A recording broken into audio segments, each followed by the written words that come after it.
Apakah dulu Tuhan Yesus buat tanda salib pada saat berdoa? Seperti dalam nama Bapa dan Putra dan Roh Kudus. Amin.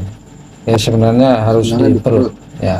Kadang saya masih lihat itu orang itu yang benarnya itu tanda salib itu tangan kebuka semua gini, atau mungkin hanya begini, Atau mungkin gini, atau gini. ya kan? Gini orang kadang. Kadang gini dan ada yang semua gini. Ya, Terus yang benarnya bagaimana, Om? Bukan soal jari, berapa jari yang dipakai. Kalau lebih bagus lagi 10 jari. Iya kan?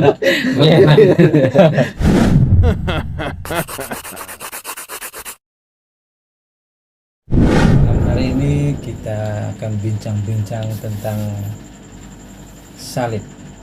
salib, Ya. tanda salib. Sudah tahu? Sudah pernah lihat salib? Sudah. Nah, kalau belum lihat, wah ini orang Kristen, orang Katolik masa belum pernah lihat salib. Berarti tidak pernah masuk gereja ini. Sering merasakan apa ketika memandang salib? Merasakan. Merasakan Tuhan. Ya. Tuhan yang bagaimana? Merasakan kesengsaraannya. Berarti ada perasaan takut. Gitu. Bukan ketakut sih, tapi kayak mengagumi gitu.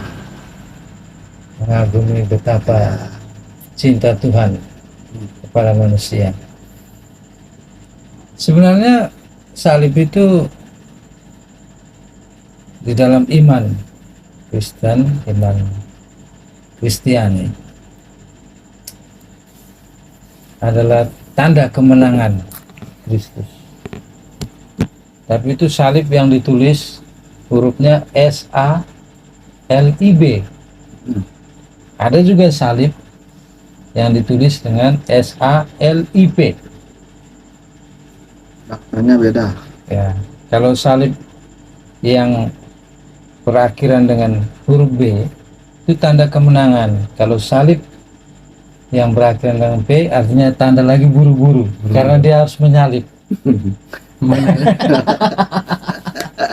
Benar. Jadi buru-buru siapa yang mau disalib duluan nih. Nah itu. Jadi kalau bicara tentang salib ini, masa kecil kami itu mempunyai kisah tersendiri. Sebelumnya Kebetulan saya berasal dari daerah Flores, mana di daerah sana adalah mayoritas Kristen Katolik. ya, Kebiasaan kami itu menggunakan tanda salib saat apa saja, termasuk ketika kami mau mencuri mangga.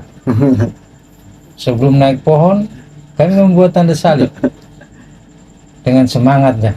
Padahal lagi mau mencuri mangga, ya, tapi melakukan tanda salib. Nah, itu sebenarnya mengapa? Mengapa orang melakukan itu? Saya juga berpikir, Karena kenapa? menurut saya begini, Om. Mungkin dia berdoa biar bisa dia dapat. Oh, jadi Dan salah satu yang lain lagi mungkin dia berdoa biar tidak kedapatan. menurut saya supaya dosanya dihapuskan. Bisa masuk. Bisa juga. Bisa juga. kalau menurut saya itu sebuah kamuflase, itu trik. Jadi ketika orang lain melihat seseorang melakukan tanda salib sebelum naik pohon meskipun dia mencuri, orang tertipu karena berpikir dia lagi berdoa padahal dia mau mencuri. Curi. Ya. Kalau dia lagi mau mencuri kan langsung orang bisa Iya. teriak maling. Ini dipikirnya Dan berdoa. lagi Karena berdoa. berdoa kan bisa di mana saja. Ya, jadi Oh, di pohon biarin. mangga. Biarin lagi.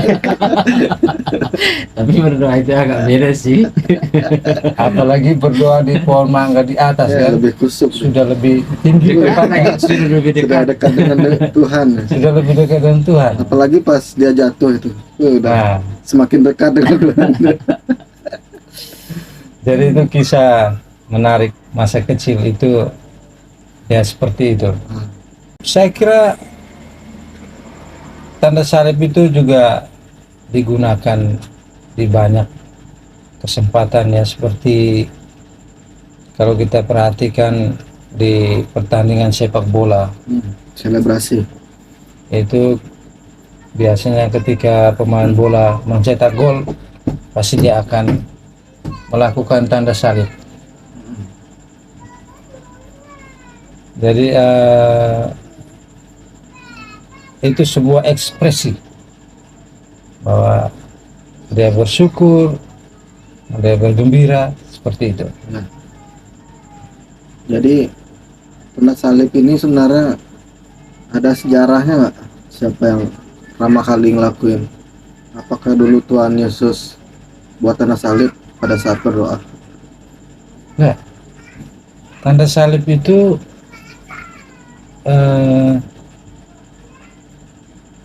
dalam arti sebuah simbol. Ada tanda seperti tanda palang atau seperti tanda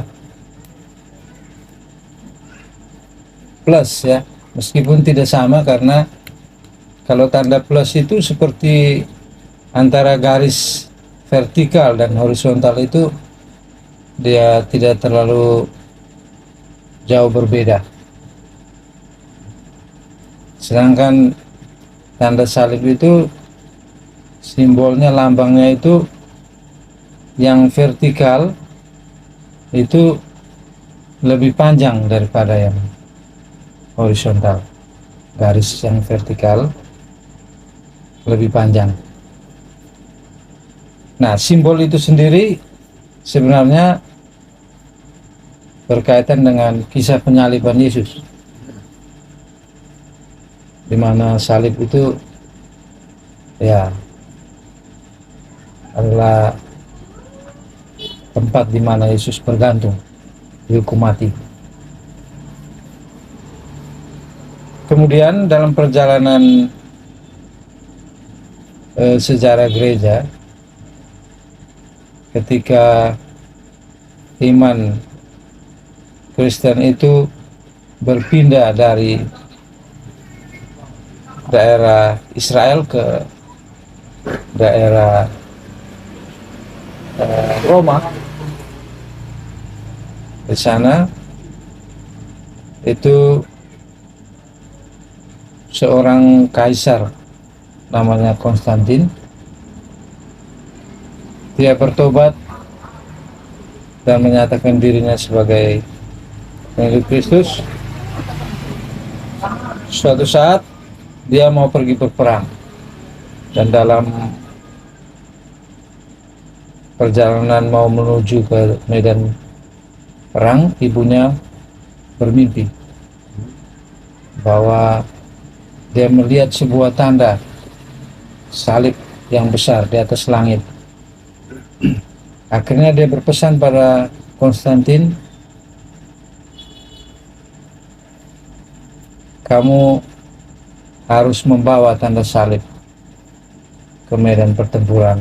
Dan pada saat itu dia menyuruh semua prajuritnya memakai tanda salib pada baju mereka, Jadi dan mereka menang pada saat itu. kejadian itu setelah Yesus disalib. Kisah Ya, itu. itu kira-kira 300 tahun. Jadi dari situlah muncul tanda salib pada awalnya. Ya, sebenarnya bukan baru muncul, tetapi menjadi tanda salib itu menjadi berarti memberikan satu mujizat, bahwa ketika orang menggunakan tanda salib itu dia mendapatkan satu mujizat. mendapatkan rahmat ya, makanya dia menggunakan itu. Tapi sebelumnya Istilahnya sudah ada seperti mau dibilang bukan jimat ya, tetapi menjadi satu pegangan. pegangan kekuatan untuk orang-orang di awal kekristenan. Itu bukan itu awal mulanya muncul tanda salib itu. Ya, tanda salib ya muncul dari Yesus disalibkan, itu tentu sudah ada. Dan yang mempelopori itu siapa kira-kira? Mempelopori tentu saja murid-murid Yesus yang pertama.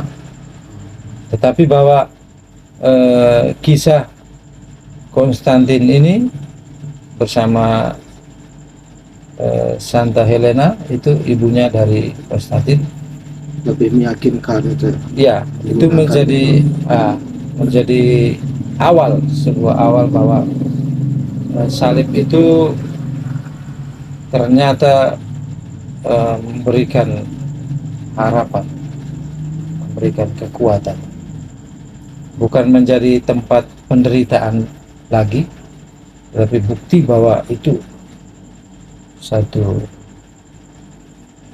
tanda kemenangan. Selanjutnya di dalam perkembangan liturgi ya, orang membuat tanda salib seperti dalam nama Bapa dan Putra dan Roh Kudus, amin. Ada kata-kata di situ. Ketika orang membuat seperti tanda salib ya, ini kan sebuah garis vertikal Harusnya ke perut. ya, Apa ke sini? horizontal. Ya sebenarnya harus Sebenarnya di perut ya. Ya. Kalau itu mah nyambung jadinya. Ya. Lebih panjang yang Ya, lurus ini, kesannya lebih pendek. Tapi kalau sekarang kan sini kebanyakan orang. ya. Nah itu sama maknanya. Ya sebenarnya ya, kalau menurut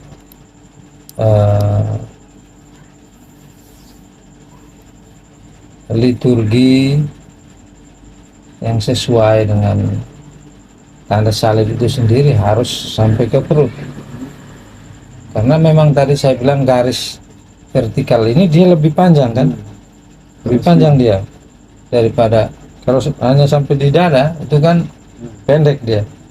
Apalagi yang makin dipendekin sama orang-orang sekarang kayak itu. gini, menundukkan kepala supaya lebih pendek gini. Jika Nah, berada di tempat umum. nah itu memang Jadi semakin dipendek-pendekkan. pendek kan, karena semua orang zaman sekarang itu senangnya apa? Senangnya memang memotong sesuatu ya, Supaya lebih simpel. supaya lebih singkat, lebih cepat gitu. Nah, Shortcut namanya. Shortcut. Jadi ini dibilang salib shortcut. mungkin ada surga jalur shortcut. Nah itu bisa jadi pemahaman seperti itu. Kira-kira Pak John, Kadang saya masih lihat itu orang itu yang benarnya itu tanda salib itu tangan kebuka semua gini, atau mungkin hanya begini, Atau mungkin gini, atau gini. ya kan? Hmm. Gini orang kadang. Ada yang gini dan ada yang semua gini. Ya, Terus yang benarnya bagaimana, Om? ya Bebas itu aja. saya kira ekspresi Bebas. setiap orang itu tentu tidak sama ya. Kalau misalnya kalau dia punya jari hanya satu saja, Ya itu Misalnya, beda, Om. karena- Maksudnya yang kita lihat, yang saya perhatikan itu kan utuh tangannya. ya, karena kecelakaan misalnya tuh. Hmm. Terus dia tanda salibnya satu saja, kan gini. Benar, Om. Ya, Terus apalagi yang apakah nggak punya gini mungkin ya, pergelangan gitu Ya. kan ada. Gimana? apakah itu salah? Menurut saya itu kan bukan soal jari, berapa jari yang dipakai. Kalau lebih bagus lagi 10 jari. Kan begitu. Artinya rahmatnya lebih banyak. Benar. Kan melimpah, ini 10 jari yang dipakai. Kalau satu saja berarti kurang dia berkatnya. Tapi itu bukan masalah jari, tetapi yang menjadi utama itu bahwa orang melakukannya dengan kesadaran sungguh-sungguh. Makanya harus memang menyentuh tubuh. Kadang-kadang ya, seperti orang usir lalat aja begini. Itu juga tidak benar. Lalat ya benar. Kayak gitu untuk gini mungkin ya, mengelabui orang Nah itu di tempat umum gitu. pengalaman ya. Gitu mungkin. Apalagi kalau seperti itu baik. Ada yang sepertinya dia cuma garuk-garuk aja. Satu. Aduh, apa ini gini? Nah, itu juga tidak benar. Jadi Jadi nggak usah gitu. ya kesadaran, dan memang tanda salib itu harus menyebut ketiga pribadi Allah ini. Jadi kalau hanya membuat tanda tapi tidak menyebut pribadi itu Bapa, Putra dan Roh Kudus, itu juga bukan tanda salib yang dimaksudkan. Bisa jadi ya tanda ini kamu bisa siapa yang disebut. Om, kalau ada yang dia tidak melakukan tanda dan dia hanya menyebut, itu bagaimana? Ya kalau dia punya alasan bahwa dia tidak punya tangan ya, Itu dah dulu. misalnya tangannya dia tidak Dia hanya punya. menyebutkan saja. Saya kira itu juga salah satu tanda salib, karena salib itu menjadi berarti karena tiga pribadi ini dalam satu kesatuan. Jadi Bukannya saling berkaitan, Om? Maksudnya ada ucapan, terus ada ini apa juga, Om? Tindakan juga, Ya gerakan juga. tentu itu harus dua-duanya, tetapi yang saya maksudkan tadi, ketika salah satu tidak bisa dilakukan karena alasan tadi tangannya terpotong, tidak punya tangan, atau dia juga seorang yang bisu, kan dia hanya ini saja tapi dia Ya, nah, dia bisa ngomong begitu, atau orang yang kena stroke, tetapi bahwa yang jelas bahwa itu maksud tujuannya dalam hatinya dia mau melakukan tanda salib. kalau orang yang utuh dan dia cuma mengucapkan itu bagaimana, Om? Contohnya kalau pada saat mungkin dia lagi malas berdoa, tapi udah rebahan, tinggal dia tutup mata, tinggal sebut nama Bapa, Putra dan Roh Kudus. Amin. Apakah itu dibenarkan? Tidak Maksudnya, bisa. Itu bagaimana, Om? itu tidak sesuai dengan yang dimaksudkan, bahwa ketika orang yang normal ya itu dia harus meletakkan tanda itu benar-benar ya. Kalau di dahi ya menyentuh dahi dan menyebut dalam nama Bapa, terus dan Putra dan Roh Kudus. Amin. Itu harus jelas seperti itu. kalau yang nggak mau memperagakan berarti dia males gitu aja Itu mungkin. dah. Ya, Jadi mending nggak usah dah, gitu.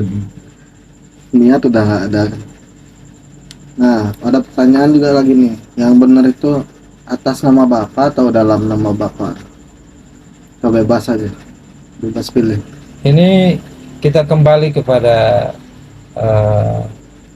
bahasa asli yang digunakan, yaitu bahasa Latin ya. Latin itu in nomine Patris et Filii et Spiritus Sancto. Amin. Jadi in nomine Patris artinya di dalam nama Bapa. Dalam nama Bapa. Bahasa Inggris juga gitu ya, in the name of the Father, Bahasa Inggris juga sama ya.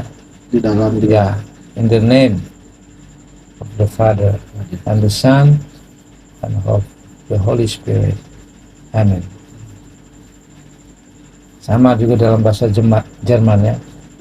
Im Namen des Vaters und Sohnes und Heiligen Geistes. Amin. Tapi kalau di Indonesia kenapa bisa ada di dalam, ada di atas? Ya, itu saya kira penerjemahan saja, soal penerjemahan bahasa yang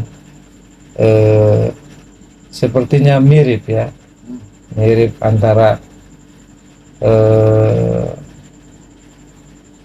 ketika orang mengatakan bahwa saya diberi kuasa di dalam nama orang ini, berarti saya mengatasnamakan orang ini kan, artinya seperti itu hanya soal ya. Tetapi yang benar sebenarnya sesuai dengan bahasa yang benar adalah di dalam ya. Dan gini juga pernah dengar sih saya, pastor memperbolehkan kita buat kena salib itu cuma gini aja, jadi nggak usah kayak gini, itu cuma gini aja boleh, disahkan lah, setara lah kayak kita kayak gitu. Itu adalah tanda berkat. Biasanya kalau pernah jadi anak-anak temu minggu kan? Ya seperti gitu, anak temu minggu yang belum menerima komuni. Ya.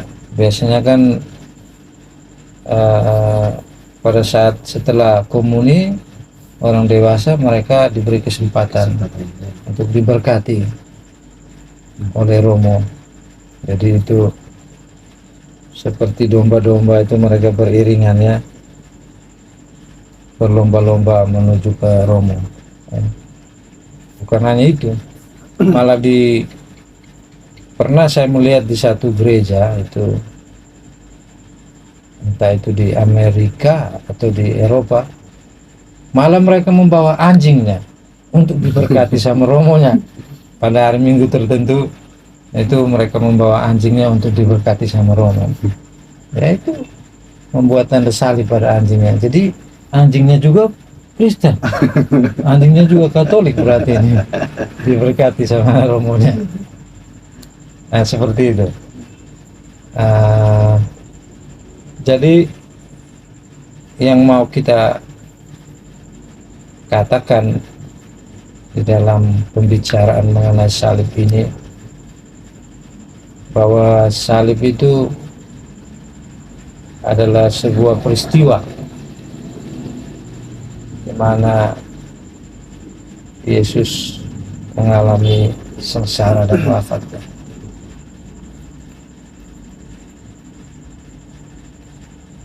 Yang tidak hanya berhenti di situ saja, tapi melalui peristiwa salib itu Yesus sampai kepada pengalaman kebangkitan.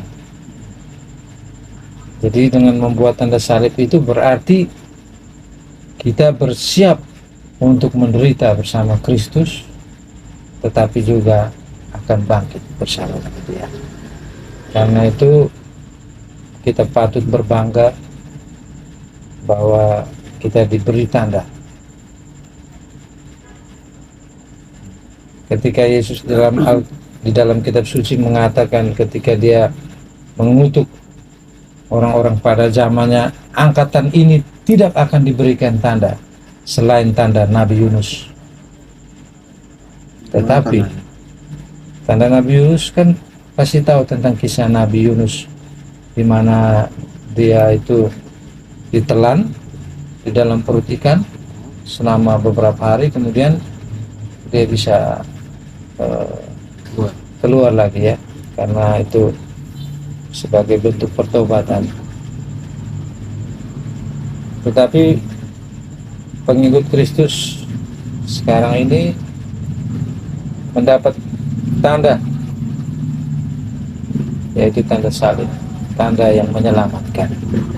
Ada lagi satu Pak, mungkin pesan-pesan untuk orang yang malu membuat tanda salib di tempat umum. Apa pesan-pesan? Ya, betul loh. Ya, tentu saja dengan pembicaraan pada malam hari ini, pesan yang ingin disampaikan yaitu bahwa jangan malu dan ragu untuk melakukan tanda salib, karena di situ kamu menyatakan iman, kamu bahwa kamu adalah pengikut Kristus. Kita semua adalah pengikut Kristus. Dengan melakukan tanda salib, kita harus percaya, kita harus yakin bahwa Bapa, Putra, dan Roh Kudus selalu menyertai hidup kita, selalu ada bersama kita. Jadi kami yang haus akan kebenaran, kami yang lapar akan kebenaran pada malam hari ini sudah dipuaskan, karena kami tahu bahwa tanda salib adalah tanda kemenangan, tanda yang menyelamatkan dunia. Sekian, terima kasih.